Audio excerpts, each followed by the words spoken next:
The school said, "Boys will be boys." When a bully hurt my daughter, I showed them what happens when fathers will be fathers.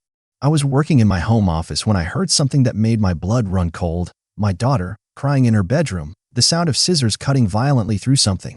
I rushed in and stopped cold. She was surrounded by chunks of her own blonde hair, scissors in hand, tears streaming down her face. I knelt beside her, gently taking the scissors from her trembling fingers.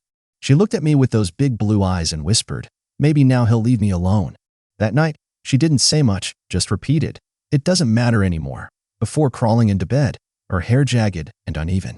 For the next 3 days, I tried everything to get her to open up. She barely touched her food, picking at dinners and ignoring breakfast altogether. When I finally called her teacher, Miss Peterson, she laughed at my concern. "Oh, Archie Morrison. He has the biggest crush on Amelia," she said. "It's adorable how he follows her around like a puppy. Boys that age just don't know how to express their feelings." Something about how she said follows her around made my stomach twist. I didn't even have to ask Amelia about it, because the moment she got home, she collapsed into tears. The truth came out.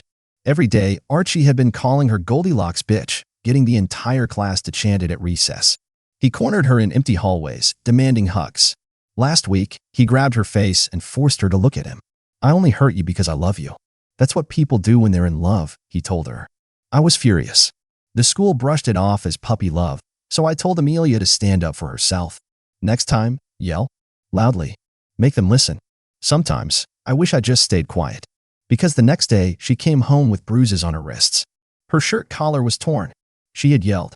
In front of everyone. The teacher made her apologize.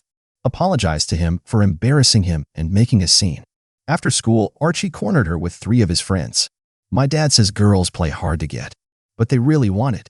You embarrassed me. So now we're even. Tomorrow, I'll show you what real love feels like." She collapsed into my arms, trembling. I held her like I used to when she was little, whispering that she was safe, even though my own hands were shaking with rage. That night, I drove straight to Archie's house. His father answered the door in a suit that probably cost more than I make in a month. "Your son has been bullying my daughter," I said. He sneered. "Oh, that's not what I heard.